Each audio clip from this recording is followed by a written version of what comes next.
안녕하세요. 머리 검은 짐승을 쫓아낸 남자입니다. 제 나이가 이제 칠순 초반인데 옛말에 정말 틀린 말이 하나 없는 것 같습니다. 머리 검은 짐승 집에 들이는 거 아니라더니 그 말이 딱 맞았습니다. 저는 아내와 같이 닭게장 식당을 운영하면서 딸 둘을 키웠습니다. 장사하면서 애들 키우는 게 쉬운 일은 아니었어요. 하지만 가장이 되는 순간 처자식을 책임져야 한다는 책임감으로 여러 위기를 이겨내면서 살았답니다. 다행스럽게도 두 딸은 반듯하게 잘 자라주었어요. 주변에 아들만 있는 친구들이 저를 부러워할 만큼 딸들은 저희한테 참 잘했습니다. 그래서 저는 제 딸들이 결혼도 꼭 착하고 성실한 사람과 하기를 바랬어요. 그러던 어느 날 큰딸이 결혼할 사람이라면서 집에 인사를 왔었습니다. 공무원이었던 큰사위는 참 순박한 인상이었습니다. 첫인상만 봐도 정말로 욕심이 없고 때가 묻지 않는 그런 사람 같았어요. 제가 처음 보자마자 어떻게 알았는지 아시나요? 그 허름한 구두를 보니까 사람이 없어 보이는 게 아니라 정말 검소해 보였어요. 보통 예비 처가 인사드리러 온다고 하면 더 잘 보이고 싶어서 머리부터 발끝까지 좋은 옷에 좋은 구두까지 신고 오잖아요. 그런데 큰사위는 정말 검소한 모습에 잔뜩 긴장한 목소리로 말했습니다. 안녕하십니까? 저는 이성애라고 합니다. 자네 어디 출마하나? 왜 이렇게 긴장했어? 편하게 말해. 나도 사위는 처음 보는 거라서 긴장했는데 자네를 보니까 반갑고 기분이 좋네. 감사합니다. 제가 너무 긴장을 했나 봅니다. 원래 마음이 앞서면 몸이 잘 안 따라주는 걸세. 편하게 생각하게. 아이리 앉게. 자네 장모가 음식 솜씨가 좋아. 잔뜩 긴장한 목소리로 말하는 큰사위가 제 눈에는 참 착해 보였어요. 말 한마디에서 배려심이 느껴지고 작은 행동에서 딸을 아끼는 마음까지 보였습니다. 정말 딸과 사위가 다정한 모습을 보니까 제가 다 흐뭇했어요. 비록 사위는 가난한 집안에서 어렵게 컸지만 가정교육은 훌륭하게 받고 큰 것 같았어요. 그리고 한 달 뒤 상견례에서 사돈 부부를 만났을 때 사위가 인품이 훌륭했던 이유를 알 수 있었습니다. 상견례 때 만난 사돈 부부는 정말 좋은 분들이셨어요. 작은 선물까지 건네면서 반갑게 대화도 하고 식사도 하는 시간이었습니다. 이런 분들이라면 제 딸을 사랑으로 보듬어 주실 거라고 믿었습니다. 그리고 딸과 사위는 양가에 손 벌리고 싶지 않다면서 둘이 그동안 모은 돈과 대출 조금을 받아서 전셋집을 구해서 시작하게 된 겁니다. 그렇게 결혼한 큰딸은 정말 화목하게 살았어요. 특히 결혼 후 사위와 가까워지니까 사위는 꼭 아들처럼 느껴지더라고요. 한 번은 제 생일 때 사위가 큰딸과 같이 왔는데 소고기를 사오며 말했어요. 아버님, 저 왔습니다. 그래, 자네 왔나? 제가 소고기 좀 사왔습니다. 이거 같이 드시면서 소주 한 잔 어떠세요? 제가 술도 같이 사왔어요. 근데 자네 술 마시면 집에 어떻게 가려고 그러나? 에이, 자고 가면 되죠. 지난번처럼 아내가 쓰던 방에서 자고 가겠습니다. 사위는 종종 저와 술을 한 잔씩 하고 예전에 딸이 쓰던 방에서 딸과 같이 자고 갔어요. 처가에서 자고 가는 게 불편할 수도 있는데 먼저 저렇게 말하니까 기분이 좋았습니다. 그래서 사위와 술을 한 잔 하는데 사위가 저한테 종이 가방을 건네며 말했어요. 아버님, 이건 제 선물입니다. 그냥 오지 뭐하러 이런 걸 다 샀어. 소고기도 사고 선물도 사느라 돈 많이 썼겠네. 1년에 한 번인데 이 정도는 괜찮아요. 얼른 열어보세요. 사위가 준 선물은 등산화였어요. 제가 등산을 좋아했는데 그걸 알고 저한테 등산화를 선물해 준 거예요. 그래서 저는 놀란 목소리로 사위한테 말했습니다. 등산화구만. 언제 또 이런 걸 샀어?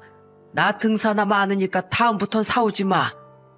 아버님 자주 신으시는 등산화가 많이 낡았더라고요. 등산에서 신발이 얼마나 중요한데요. 이거 신으시고 안전하게 등산하세요.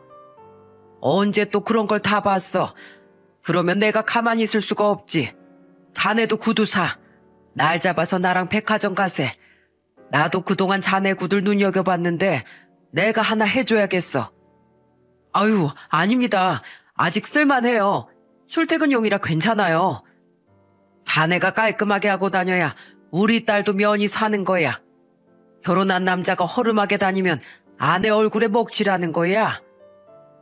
그렇게 저는 사위한테 구두를 한 켤레 사줬어요. 정말 그런 선물이 아깝지 않을 만큼 사위가 좋았습니다. 게다가 사위는 가끔 저와 아내가 있는 식당에 오기도 했어요. 그러다 한 번은 편한 차림으로 사위가 가게 영업이 끝날 시간쯤에 왔더라고요. 그때 아내가 사위를 보고 놀란 목소리로 말했어요. 이 시간에 자네가 여기 무슨 일이야? 저번에 보니까 주방 쪽 전등이 금방 나갈 것 같더라고요. 뭐? 전구? 안 그래도 오늘부터 깜빡거리기 시작해서 저걸 내일 갈아야겠다 했는데 지금 전등을 갈아주러 온 건가? 네, 천장에 있는 전등은 갈기가 힘들잖아요. 그러더니 사위는 정말 주방으로 가서 전구를 갈았습니다. 정말 이렇게 세심한 사위가 또 있을까요? 그래서 저는 사위한테 정말 고마웠어요. 그렇게 잘 지내고 있었는데 1년 반 뒤에 둘째 딸이 결혼하게 된 거예요. 둘째 딸은 학원 강사와 결혼했는데 이때부터 큰 사위가 좀 위축되기 시작했던 것 같아요. 둘째 사위가 유명 학원 강사라서 벌이도 좋고 성격도 시원시원해서 정말 남자다웠어요. 큰 사위가 세심한 사람이라면 둘째 사위는 시원시원한 사람이었습니다. 그런데 둘째 딸이 약간 눈치가 없던 부분이 있었어요. 뭐 고의는 아니었지만 본의 아니게 추석 때 가족들 다 있는 자리에서 둘째 딸이 신난 목소리로 말했습니다. 엄마, 아빠, 우리 남편이 해외여행 보내준대. 그래서 지금 알아보고 있는 중이야. 해외여행 엄마, 아빠 한 번도 안 가봤잖아. 이번에 좋은 구경도 하고 편하게 쉬고 와. 저는 둘째 딸의 말에 놀라 딸을 보며 말했습니다. 다 늙어서 무슨 해외여행이야. 됐어. 가게 문 열어야지 어딜 가. 그래도 이제는 자식들 다 컸는데 딸하고 사위한테 효도도 받고 그래야지. 이번엔 그렇게 멀리는 아니고 저기 괌 쪽으로 알아보고 있어. 그러자 둘째 사위가 절 보면서 말했습니다. 아버님, 저희 걱정 마시고 다녀오세요. 저희는 아직 젊잖아요. 이번에 제가 제대로 한번 보내드릴 수 있게 기회를 주세요. 사위가 이 정도도 못하겠어요? 이제 세상이 변해서 사위도 아들이나 마찬가지예요. 아들 같은 사위 생겼다라고 생각하시고 편하게 생각하세요. 호탕하게 웃으면서 말하는 둘째 사위를 보는데 괜히 제가 가시방석에 앉아있는 것 같더라고요. 사위들 비교하려고 한 건 아닌데 어쩌다 보니까 상황이 좀 이상해졌습니다. 게다가 둘째 사위가 저렇게 말하고 난 순간부터 큰 사위가 아무 말도 안 하고 그냥 술만 마시더라고요. 그리고 공무원 월급이 뻔하지 않습니까? 그래서 저는 괜히 둘째 사위 때문에 큰 사위가 부담을 느끼면 어쩌나 걱정도 했어요. 그래서 둘째 딸과 사위가 떠났을 때 큰 사위를 보며 말했습니다. 자네 술을 왜 그렇게 마셔? 아니에요. 그냥 제가 좀 초라해 보여서요. 그게 무슨 말이야? 전 큰 사위가 돼서 장인 장모님 여행도 못 보내드리잖아요. 그것 때문에 그러나? 뭘 또 그렇게 깊게 생각해? 각자 형편껏 한다고 생각하게. 그리고 지금 안 싸돈도 몸이 좋지 않으시잖아. 그런 생각 말고 자네 어머니 잘 챙겨드려. 저는 그렇게 큰 사위를 다독였어요. 그리고 그 당시에 안사돈이 암투병 중이라 큰 사위가 근심이 가득했던 때였습니다. 그렇게 해외여행 사건이 잘 넘어가는 것 같았는데 둘째 딸이 또 의도치 않게 쓸데없는 말을 한 거예요. 그날은 아내가 식당에서 딸들과 사위들 몸보신을 해준다면서 영업도 일찍 끝내고 다 같이 밥을 먹었습니다. 백숙을 준비한 아내가 테이블까지 이어붙여서 둘러앉게 됐어요. 그런데 둘째 딸이 아내를 보면서 신난 목소리로 말했습니다. 엄마, 우리 남편이 예전부터 엄마 아빠 식당 인테리어 다시 해드리고 싶다고 했었어. 얼마 전엔 인테리어 업체까지 알아봤다니까? 뭐? 여길 인테리어를 다시 한다고? 그 해외여행 보내드리는 것도 인테리어 하는 동안 장사 못하잖아. 그러니까 어차피 장사 못하는 김에 쉬라고 보내드리는 거야. 무슨 돈이 있어서 둘째 사이가 그런 걸 다 해줘. 괜히 무리하지 마. 그런 거 다 필요 없어. 아내는 둘째 딸의 말에 깜짝 놀라서 손사래를 쳤어요. 그런데 둘째 사이가 호탕한 목소리로 말했습니다. 장모님은 손맛이 정말 좋으세요. 이 맛을 더 많은 손님들이 알아야 한다니까요. 그리고 저한테 수정이 같은 귀한 딸 보내주셨는데 제가 이 정도도 못하겠습니까? 자네가 그렇게 해준다면 나야 고맙지. 아유, 둘째 사이가 우리 집 기둥이네, 기둥. 아내는 그 순간 기분이 좋았는지 둘째 사위를 보며 기쁜 목소리로 말했어요. 그런데 그때 큰 사위가 아내를 보면서 뼈 있는 말을 내뱉은 겁니다. 장모님 좋으시겠어요. 둘째 사위가 능력이 좋아서 가게도 고쳐주고 여행도 보내드리네요. 아유, 아니야. 난 자네들이 우릴 생각해주는 마음이 고마운 거야. 자네 이거 백숙 다리 좀 더 줄게. 이리 그릇 좀 줘봐. 아닙니다. 저 말고 통 큰 둘째 사위 주세요. 아유, 왜 그래. 그러지 말고 더 먹어. 정말 그 순간 오죽했으면 큰 사위가 저랬을까 싶었습니다. 그런데 그날 결국 참다 못해 큰일이 터진 겁니다. 아내가 사위들을 데리고 술 좀 더 사온다면서 가게에 갔을 때 벌어졌어요. 그때 큰딸은 작은 딸을 보면서 나리서 목소리로 말했습니다. 넌 그런 계획이 있으면 우리 남편 없을 때 말해야지. 왜 자꾸 다 있을 때 얘기해서 우리 남편 기를 죽이는 거야? 내가 형부 기를 왜 죽여? 그냥 온 김에 말하는 거잖아. 우리 남편이 부모님께 해드리고 싶어 하는데 그럼 그걸 말려? 그러니까 그런 말은 우리 없을 때 하면 되잖아. 왜 꼭 이렇게 다 모였을 때 해서 사람 불편하게 만드냐고. 언니, 어차피 우리도 공무원 월급 뻔히 알아서 같이 해드리자고 말도 안 했잖아. 그리고 이걸 몰래 한다고 해도 결국은 다 알게 될 사실인데 뭐하러 숨어서 말해. 지금 이걸 자격지심이야, 자격지심. 뭐? 너 지금 말 다 했어? 그때 저는 딸들을 보고 소리치듯 말했습니다. 그만들 못해. 이게 싸울 일이야. 수정이 넌 언니한테 그게 무슨 말버릇이야. 언니가 말했으면 귀담아 들어야지. 정말 그 상황이 저도 마음이 좋지 않았어요.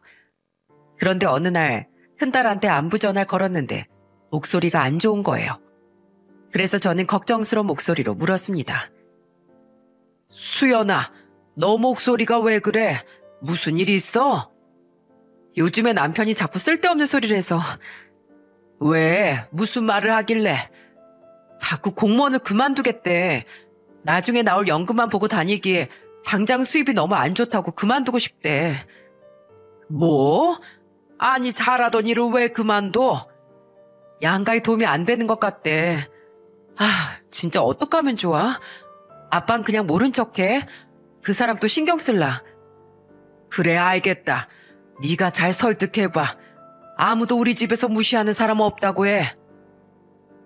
큰딸의 말에 저는 마음이 안 좋았어요. 안사돈도 몸이 안 좋은데 저 상황에 얼마나 많은 생각이 들었을까 싶더라고요. 그래서 저는 딸한테 잘 다독여주라고 했습니다. 그렇게 한 6개월이 지났을 때 큰 사위는 정말 일을 내고 말았어요. 정말 공무원을 그만두고 모아둔 돈과 대출까지 받아서 프랜차이즈 가게를 시작한 겁니다. 그 소식을 듣고 정말 깜짝 놀랐습니다. 개업식 때 갔더니 개업발이라 그런지 손님이 제법 많더라고요. 그때 사위가 저를 보고 밝은 목소리로 말했어요. 장인어른 오셨어요? 이쪽으로 앉으세요. 아니야, 바쁠 텐데 어서 일해. 난 그냥 어떻게 해놨나 보러 왔어. 공무원 그만뒀다고 해서 많이 놀라셨죠? 걱정 마세요. 저 여기서 일주일 만에 공무원 월급도 벌 수 있을 것 같아요. 너무 욕심부리면 탈나. 뭐든지 평범하게 지내는 게 잘 사는 거야. 그러니까 너무 무리하지 말게. 그리고 이거 받아. 이게 뭐예요? 돈이잖아요. 아니, 이걸 왜 주세요? 개업식에 빈손으로 오면 안 되잖아. 자네 대박 나라고 온 거야. 제가 이거 꼭 10배로 갚아드릴게요. 아버님, 감사합니다. 저는 사위 어깨를 두드려주면서 힘을 내라고 말했어요. 그렇게 사위는 걱정과 다르게 3년 정도 정말 잘 운영했습니다. 그래도 사위가 당당해진 모습을 보니까 저도 기분이 좋았어요. 하지만 큰 사위에 행복했던 순간도 오래가지 못했습니다. 여러분들이 다 아시는 그게 터져버린 거죠. 한동안 온 국민이 마스크를 쓰고 저녁 9시만 되면 밖에 못 돌아다니는 그런 시국이 있었잖아요. 그때 사위 가게가 큰 타격을 받았던 겁니다. 이때 사위 가게는 점점 무너지고 있었어요. 비싼 임대료도 못 낼 정도라 대출로 겨우겨우 돌려막고 있었어요. 그야말로 폭탄 돌리기 하듯이 버티다가 장사가 안 되니까 결국엔 장사를 접어야만 했습니다. 정말 제대로 쫄딱 망해서 제대로 권리금도 받지 못하고 싼 가격에 처분할 수밖에 없었어요. 그런데 문제는 가게를 처분한다고 해결되는 게 아니었습니다.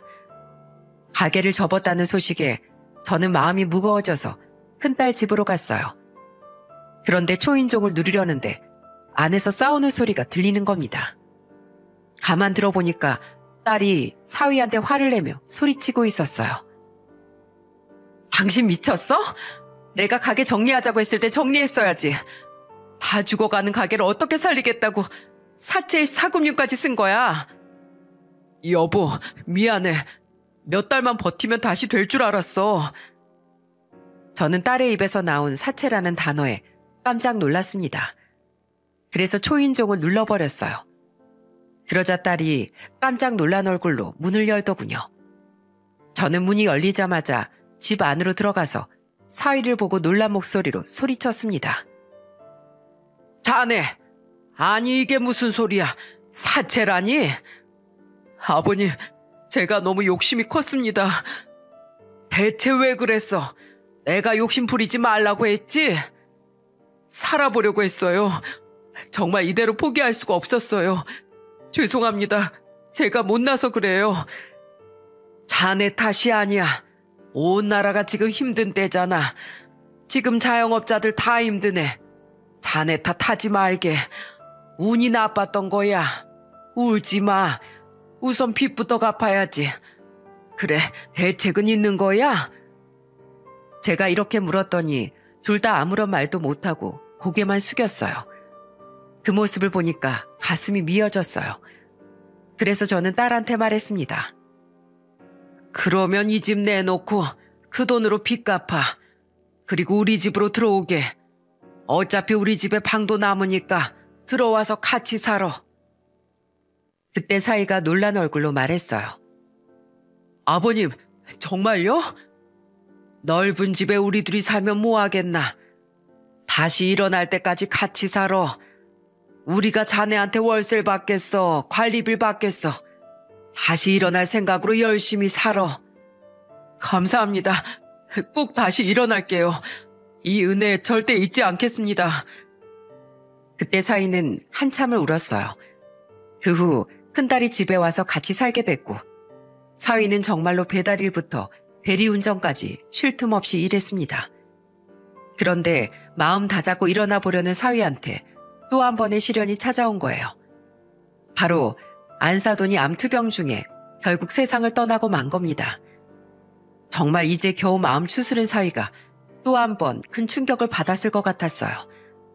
그래서 사위한테 조금이라도 힘이 되어주기 위해 서울에서 4시간 정도 차를 타고 장례식장까지 달려갔습니다. 그런데 사위가 절 보자마자 눈물을 펑펑 쏟으며 손을 잡고 우는 목소리로 말했어요. 아버님, 와주셔서 감사합니다. 내가 와야지. 자넨 좀 괜찮어? 밥은 먹었고? 아니요, 아직 밥이 안 넘어가요. 그동안 자네가 잘해드렸으니까 그 마음 다 기억하실 거야. 그러니까 너무 슬퍼하지 말게. 힘내게. 제가 사위를 안아주고 있는데 바깥사돈이 저를 보며 말했습니다. 사돈, 여기까지 힘들 텐데 어떻게 오셨어요? 아닙니다. 제가 당연히 와야죠. 힘내세요. 사부인 분명 좋은 데 가셨을 겁니다. 네, 와주셔서 정말 감사합니다. 그때 저는 장례식까지 가서 사위한테 힘이 돼주려고 했어요. 그렇게 장례를 끝내고 사위는 다시 한번 굳은 결심을 했습니다. 아버님, 저 정말 이제는 제대로 살아볼게요. 아버님 말씀처럼 평범하게 하루하루 성실하게 살게요. 그래, 인생 별거 없어. 그냥 마음 편히 먹고 살게. 사위는 그날 이후 취업 준비를 시작했고 시간이 지나서 한 달에 월급이 300만 원 초반대인 회사에 취직하는 데 성공했어요. 그때 아내는 사위한테 넥타이를 선물해주며 말했습니다. 우리 사위 그동안 마음고생 많았지? 이제 다시 열심히 다녀. 이건 내 취업 선물이야. 장모님, 감사합니다. 잘 다녀오겠습니다. 그래, 잘하고 와. 난 우리 사위 믿어. 그렇게 사위는 모두의 응원을 받으면서 회사 생활을 시작했습니다. 이제야 모든 게 제자리를 찾아간다고 생각했어요. 그런데 몇 달이 지나자 어느 순간부터 사위와 딸이 싸우는 소리가 들리기 시작했습니다. 그때 딸이 임신한 상태라 육아휴직을 내고 집에 있었어요.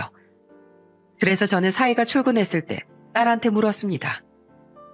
수연아, 어젯밤에 둘이 싸우는 것 같던데 도대체 무슨 일이야? 아빠, 나 저 사람 때문에 미치겠어. 왜 또 무슨 일이야? 요즘 일도 잘 다니잖아. 또 장사하고 싶대? 모르겠어. 사방에도 대출받고 이제 자기 명의로 안 되니까 내 명의로 대출 좀 받아달라고 하잖아. 뭐? 아니 무슨 돈이 필요하다고 대출을 받아? 시댁에 무슨 일이 있나 봐. 저번에도 시아버지가 돈 필요하다고 하셔서 1,000만 원 도와드렸는데 이젠 또 2천만 원이 필요하시대. 지금 겨우 빚 갚고 있는데 돈이 어딨어 우리가. 시댁에 전화해봤어? 무슨 일인지 너도 알아야지. 전화를 안 받으셔서 물어볼 수도 없어. 아니 이게 대체 무슨 일이야? 정말 저도 미치겠어요. 걱정 많은 딸을 보면서 마음이 안 좋았어요. 홀몸도 아닌데 편히 쉬지도 못하니까 참 불쌍하더라고요. 그런데 제가 한 번은 신설동 쪽에 볼일을 보러 간 적이 있었어요. 거기서 친구를 만나려고 그곳을 지나가고 있었는데 낯익은 얼굴이 경마장 앞에 있는 겁니다. 자세히 보니까 그 사람은 큰 사위였어요. 사위가 무언가 딱 펼쳐보면서 그걸 뚫어져라 쳐다보고 있더라고요. 그곳은 바로 사설 스크린 경마장이었어요. 가까이 다가가니까 그 앞에 있던 사람들이 다 이렇게 수군거리고 있었어요. 지금 어디 찍을까? 이번에 몇 번만 찍을까? 이거 어디 찍어야 되지? 이번엔 당첨돼야 하는데.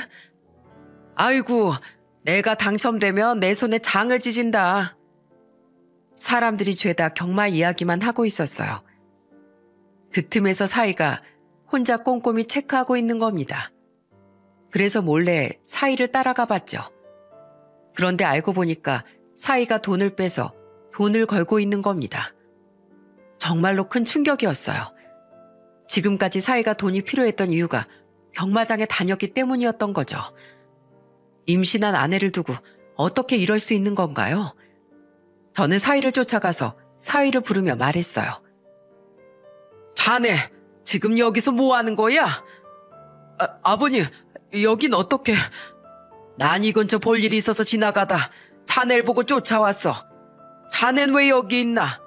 회사에서 일할 시간이잖아. 근처에 출장 나왔다가 시간이 남아서 취미로 해본 거예요. 저도 처음 왔어요. 취미? 자넨 도박이 취미인가? 자네 이런 사람이었어? 정말 처음이에요. 진짜 아버님 정말 죄송합니다. 당장 따라 나오게, 빨리. 아버님, 근데 이걸 제가 돈 건 것만 보고 가면 안 될까요? 뭐야? 여기서 살고 싶지 않으면 지금 당장 나와. 네, 갈게요. 가겠습니다. 저는 그 순간 사위가 돈에 완전히 미친 사람처럼 보였어요. 그리고 그 자리에 소리를 지르니까 사람들이 다 쳐다봤습니다. 그러니까 사위도 쭈뼛거리면서 저를 따라 나오더군요.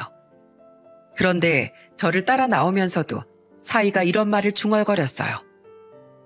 아, 이거 근데 맞추면 어떡하지? 저 말을 들으니까 정말 화가 나서 나오자마자 사위 손에 있던 종이를 빼서 찢으면서 소리쳤어요. 바로 회사로 가.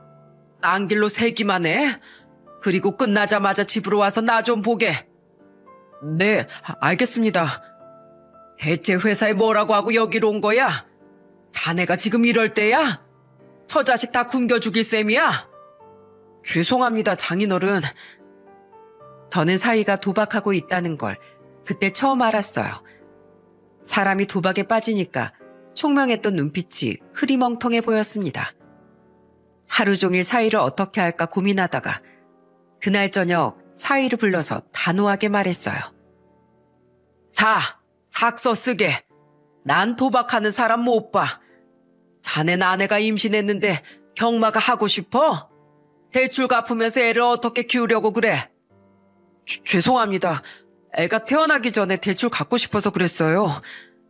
사람이 성실하게 돈 벌 생각을 해야지. 정말 죄송합니다. 다시는 안 하겠습니다. 그러자 옆에서 다 듣고 있던 딸이 놀란 목소리로 소리쳤습니다. 이 미친 인간아. 나 지금 일 쉬고 있는 거 안 보여? 대체 어쩌려고 그래? 아빠 아니었으면 어쩔 뻔했어. 그럼 설마 2천만 원도 경마하려고 그랬던 거야? 아버님 핑계까지 대면서? 여보, 미안해. 당신이랑 아버님께 좋은 모습 보이고 싶었어. 당신한테 정말 잘해주고 싶었다고. 변명 집어치워. 딸은 잔뜩 화를 내며 소리쳤어요. 그때 저는 사위한테 단호한 목소리로 말했어요. 자네, 이것부터 써. 네, 알겠습니다. 나 이성애는 2021년 8월 9일부터 한 번이라도 경마장에 가거나 또 도박을 하면 당장 이혼하겠습니다. 그리고 다 놓고 몸만 나가겠습니다. 끝에 사인까지 제대로 해. 아버님, 죄송합니다. 정말 면목이 없습니다. 이번이 처음이자 마지막 용서야. 두 번은 얄짤 없을 줄 알아. 정말로 절대 안 하겠습니다. 그때 저는 사위를 마지막으로 믿어보기로 했어요. 그리고 딸한테 들어보니까 그동안 사위가 가져간 돈이 벌써 3천만 원 가까이 된다는 걸 알게 됐습니다. 정말 사위가 이런 짓을 할 거라고 상상도 못했어요. 그 후 사위하고 사위가 멀어지기 시작했습니다. 사고 친 게 있으니까 어쩔 수 없겠다 싶었는데 어느 날 사위가 저한테 할 말이 있다면서 말하더군요. 아버님, 저 부탁이 있습니다. 이것 좀 봐주세요. 그러면서 저한테 사업 계획서를 건네며 말하는 겁니다. 그래서 저는 사위가 건넨 종이를 보면서 물었어요.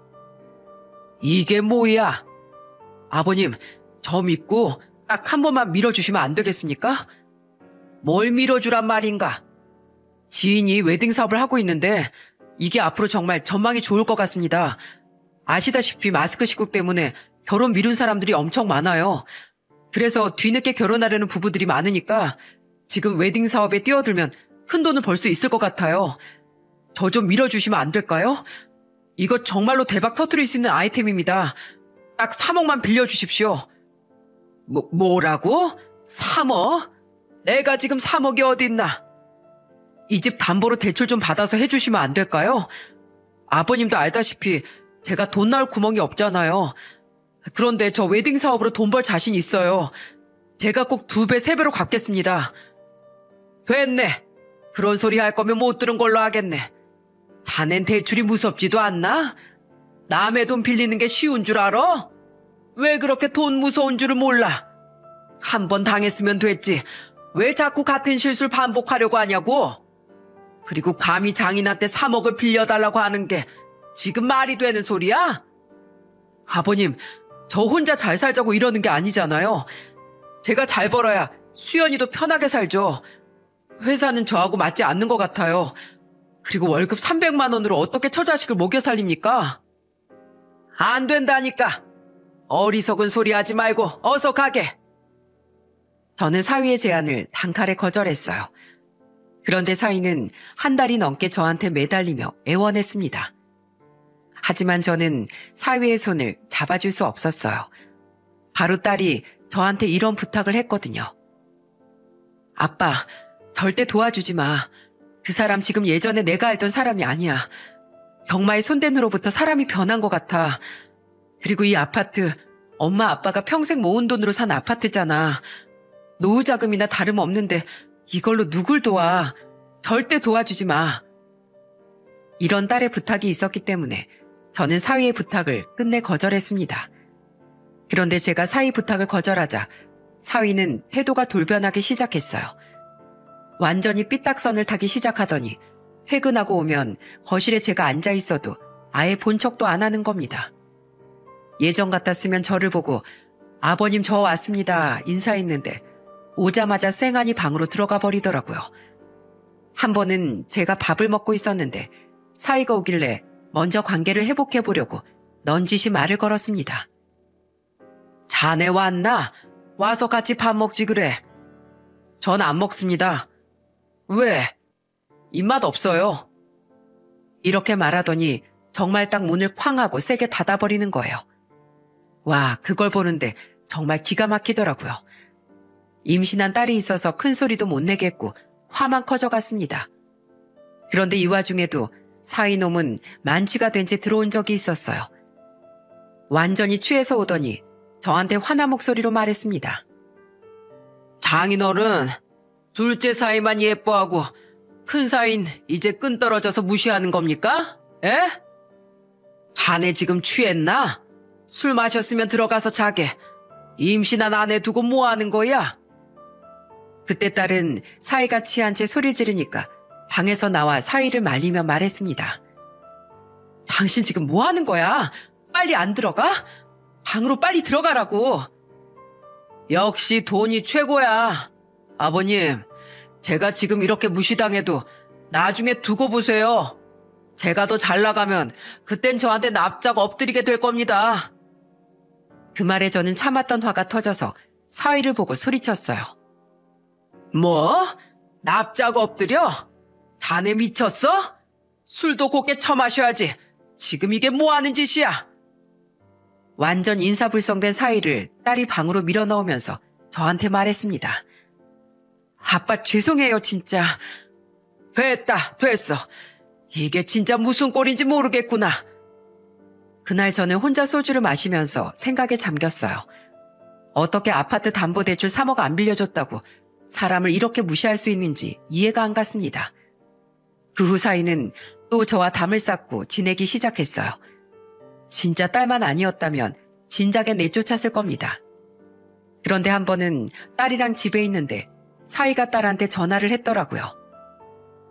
여보, 나 급한 서류가 있는 가방을 두고 왔거든. 그거 좀 빨리 좀 노트북하고 같이 회사로 가져다 줄 수 있어? 정신을 어디에 두고 다니는 거야. 알겠어. 딸은 피곤한 목소리로 전화를 끊었어요. 그날따라 딸은 몸이 좋아 보이지 않았습니다. 그래서 저는 딸한테 걱정스럽게 물었어요. 너 괜찮아? 몸이 안 좋아 보이는데 나가볼 수 있겠어? 아빠, 정말 미안한데 나 몸이 너무 안 좋아. 이것 좀 나 대신 전달해 줄 수 있어? 그래, 그럼 내가 가볼게. 넌 좀 쉬어라. 엄마 가게에 있으니까 몸이 너무 안 좋으면 엄마랑 병원에라도 가. 아빠 죄송해요. 이런 모습 보여주려고 같이 사는 건 아닌데. 부모 자식 간에 못 보일 모습이 어딨어. 괜찮다. 난 너만 괜찮으면 된다. 저는 그렇게 딸의 손을 잡아줬습니다. 그리고 짐을 챙겨서 딸이 적어준 주소로 향했어요. 사위가 다니는 사무실은 건물 3층에 있었습니다. 건물 앞에서 사위한테 전화했는데 아무리 전화를 걸어도 안 받는 거예요. 그래서 저는 어쩔 수 없이 3층 사무실 앞으로 갔습니다. 그때 한 남자 직원이 사무실에서 나오길래 저는 그 사람을 붙들고 물었어요. 안녕하세요. 여기 김효식이라고 직원 있나요? 잠시만요. 지금 담배 피러 간 것 같은데 잠시만 기다려 보실래요? 제가 가볼게요.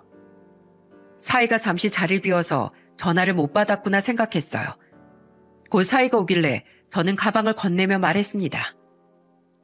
자네, 급한 서류랑 노트북 여기 있네. 네, 수고하셨어요. 서류 주고 빨리 나가보세요. 솔직히 여기까지 와준 장인한테 커피라도 한 잔 마시고 가라고 할 줄 알았는데 저렇게 말하는 사이가 얄미웠습니다. 그래서 그냥 돌아서려는데 그때 사이 옆에 있던 남자 직원이 사이를 보며 물었어요. 누구셔? 누구길래 회사까지 오셨어? 아유, 나도 몰라. 뭐 택배 아저씨겠지.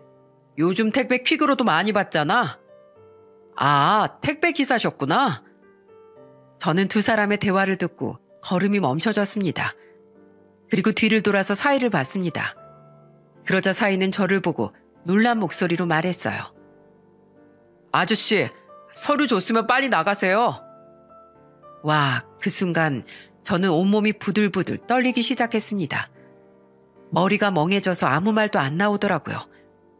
그리고 사이는 저를 보더니 동료를 데리고 들어가 버리는 겁니다. 저는 그대로 건물을 빠져나올 수밖에 없었어요. 집으로 가는 버스를 타야 하는데 다리가 떨려서 갈 수가 없었습니다. 그래서 정말 한동안 길까지 헤맸네요. 사이로 맞이한 지 7년이란 시간 동안 진심으로 아들처럼 대하고 아껴줬습니다. 장인으로서 저는 할 만큼 했다고 생각해요. 사위의 잘못된 점을 고쳐주려고 노력했는데 감히 장인한테 택배 아저씨라고 하다니 너무 큰 충격을 받았죠. 저는 눈물이 흘렀습니다. 그때 딸한테 전화가 걸려왔어요. 아빠, 점심시간 지났는데 왜 안 와? 사위 만났어? 그래, 주고 왔다. 아빠 목소리가 왜 그래? 무슨 일이야? 딸아, 나 정말 억울하다. 내가 그렇게 못나 보이냐? 그렇게 내가 무시당할 사람이야? 아니, 그게 지금 무슨 소리야? 아빠 무슨 일 있었어? 사위라는 놈이 같은 직원한테 뭐라고 하는 줄 아냐? 나보고 그냥 택배 아저씨란다. 빨리 물건만 주고 가라는 거야. 뭐? 그 사람이 정말 그랬다고? 내 그걸 제대로 못 들을 것 같아. 마음 같아선 한 소리 하고 싶었는데 그래도 회사라니까 꾹 참았다. 근데 너무 치욕스럽고 내가 속에서 우라가 치밀어. 아빠, 나 진짜 이대로는 안 되겠어. 나 오늘 집에서 꼭 해야 될 일이 있으니까 엄마랑 가게 좀 있다가 와. 왜? 뭐 하려고? 내가 단판을 짓고 올게. 나도 정말 그동안 참을 만큼 참았어. 아빠, 나 믿지? 그래, 알겠다. 네 말대로 하마. 저는 그렇게 딸의 말대로 아내가 있는 식당으로 갔어요.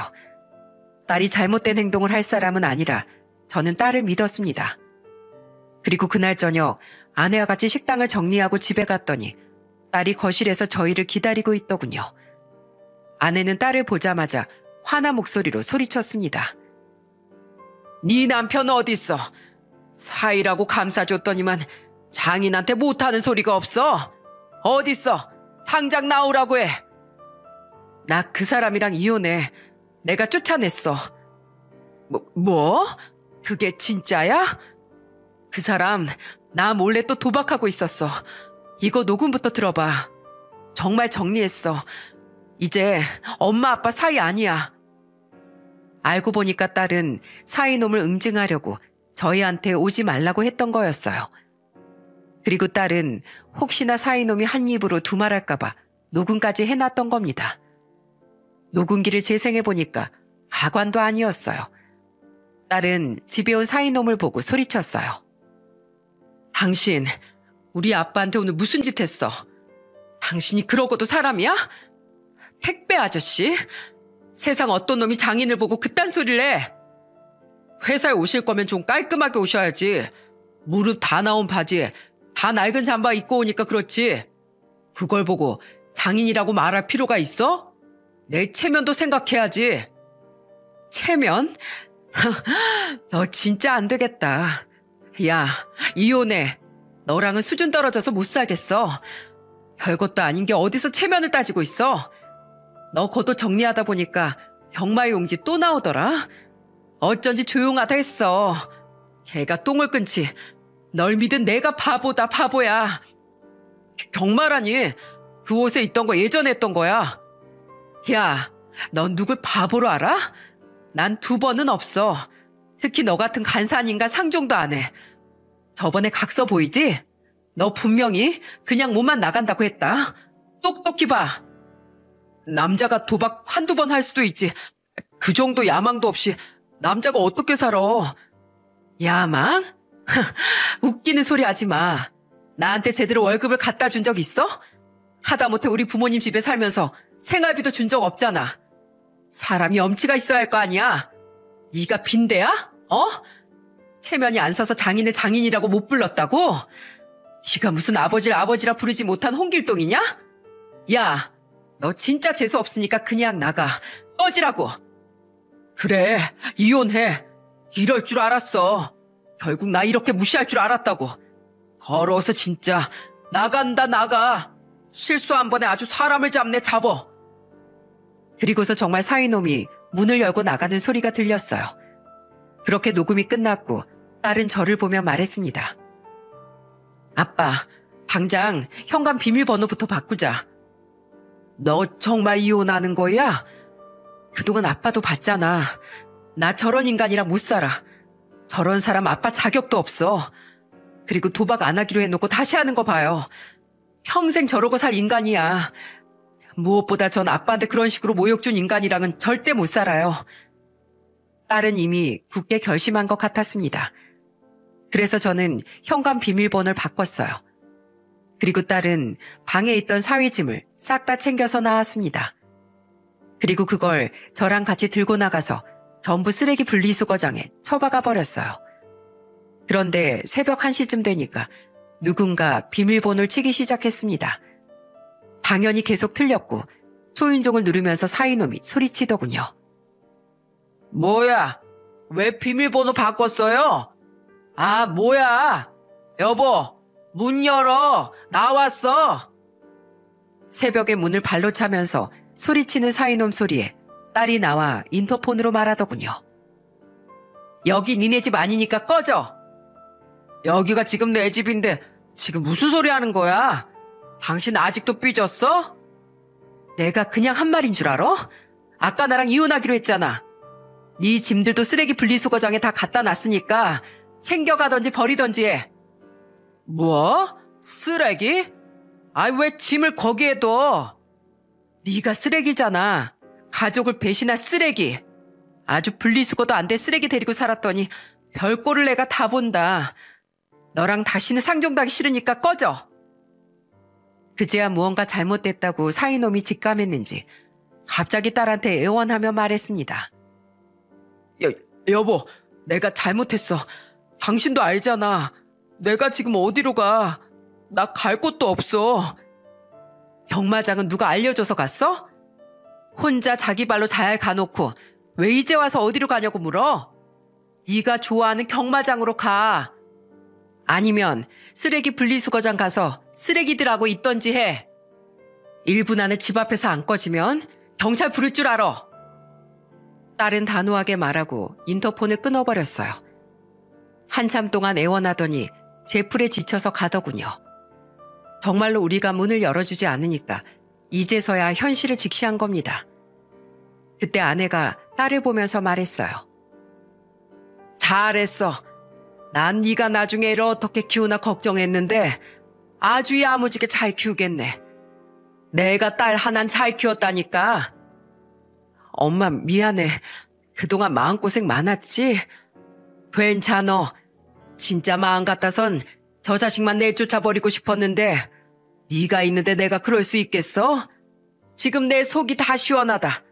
당분간 너는 집에 있어.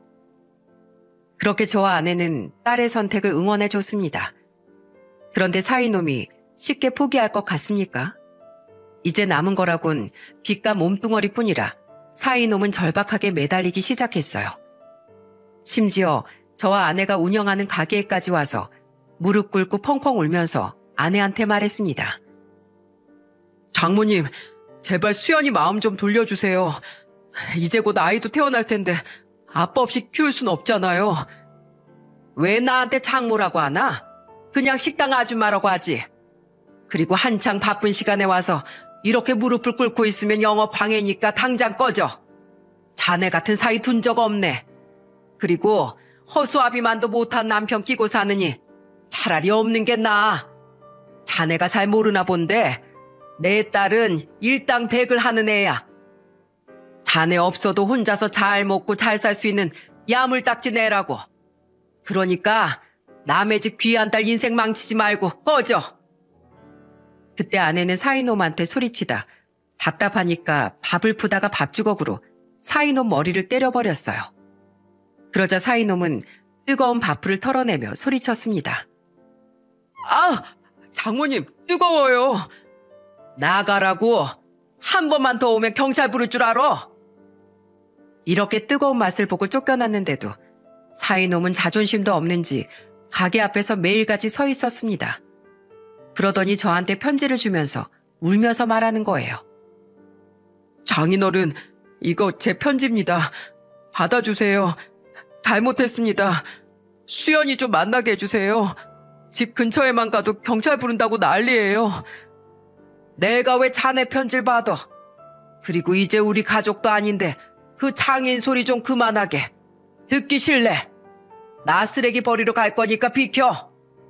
왜 그러세요? 큰딸 미혼모로 살게 하시려고요? 너 지금 나 협박해? 넌 그 사상이 글러먹었어. 개수작 부리지 말고 썩 꺼져. 저는 그놈이 준 편지를 찢어버렸고 들고 있던 쓰레기 봉투를 휘둘렀어요. 울면서 살려달라고 애원했지만 그 눈물은 악어의 눈물인 걸 알기 때문에 절대 받아주지 않았습니다. 지금은 들어보니까 혼자 고시원에 살고 있다고 하더라고요. 정말 도박쟁이 최후답지 않습니까? 그 후로도 계속 찾아와서 경찰의 도움을 받을 수밖에 없었어요. 그렇게 완전히 우리 집안과 인연이 끊어지게 됐어요. 이 사연을 쓰면서 이것보다 더한 일도 많아서 다 담지도 못했습니다.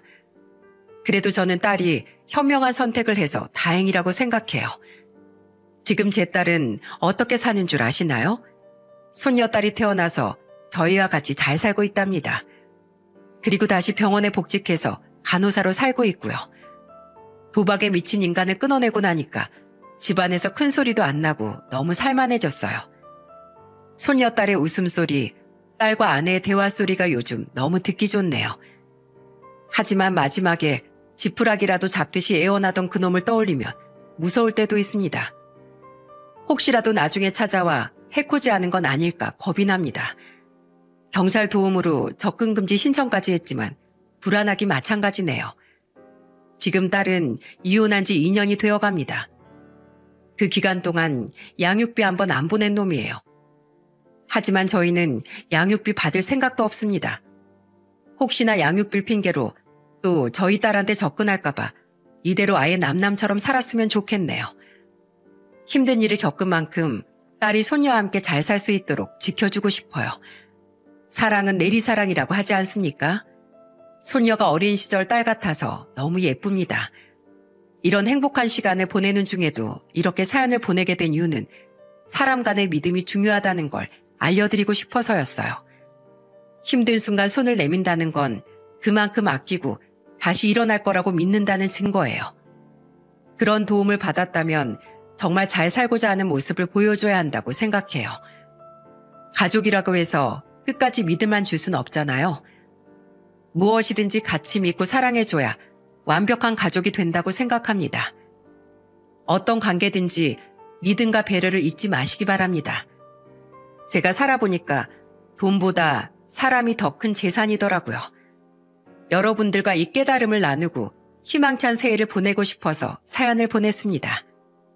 모두 제 사연 들어주셔서 감사합니다.